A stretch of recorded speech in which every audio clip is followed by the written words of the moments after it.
Dian Sastrowardoyo was born into a world of rich cultural and spiritual complexity.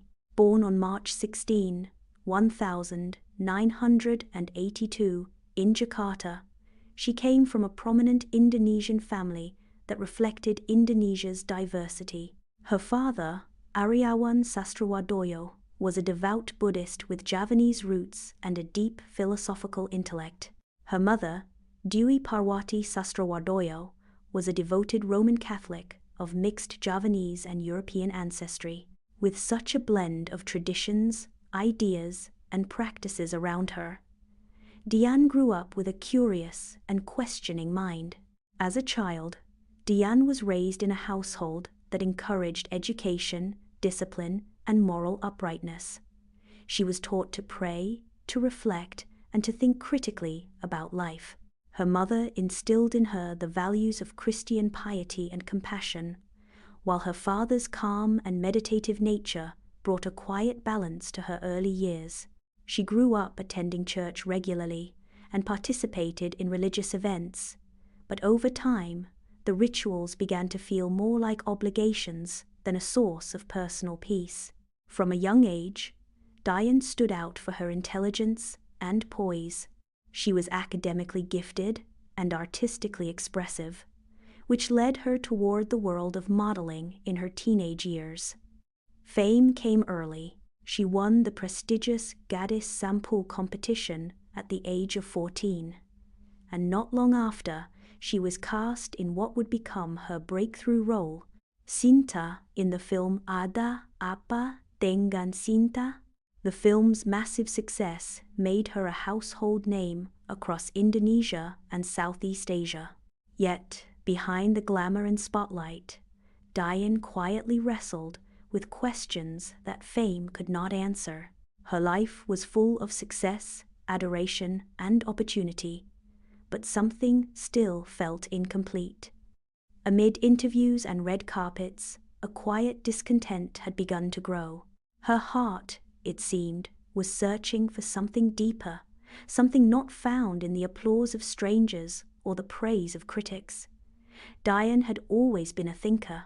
She majored in philosophy at the University of Indonesia, where she was exposed to thinkers from across the world and across faiths. It was during these formative academic years that her spiritual questioning intensified. She began reading religious texts from multiple traditions, not just the Bible and Buddhist scriptures she was familiar with, but also the Qur'an. What struck her was the structure, clarity, and spiritual logic of the Qur'an.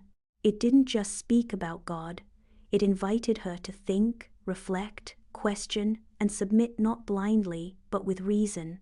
Her first experiences with Islam came through her friends and mentors.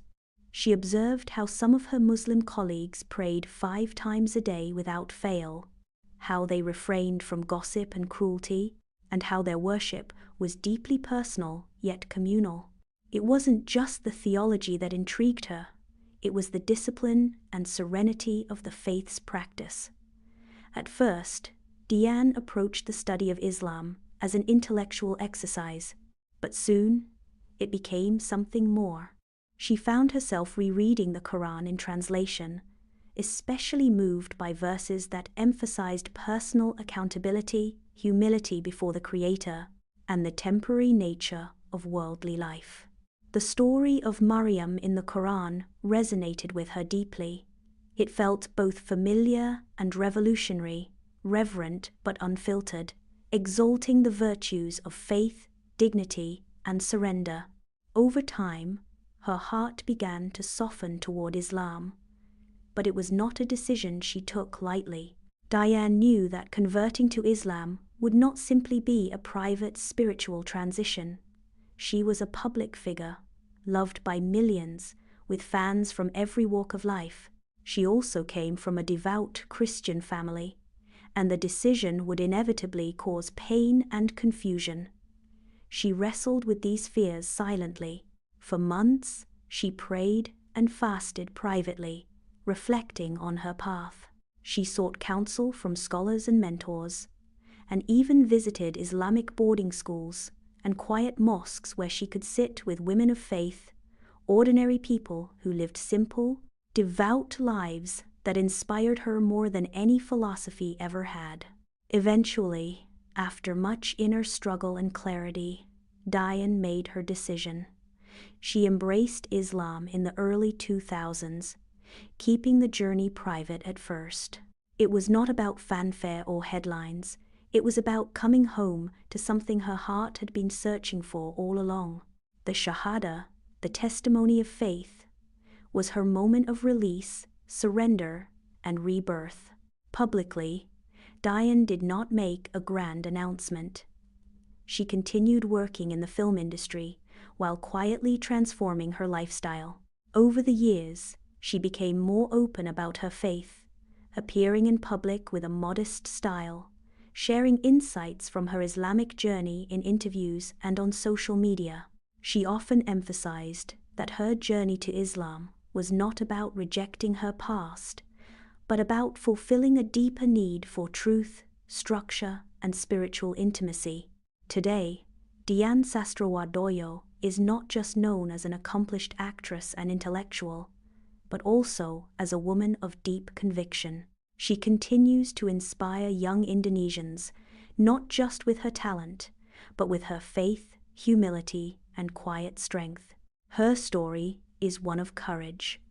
In a world that often demands conformity to trends and popular culture, Dian chose to follow her conscience.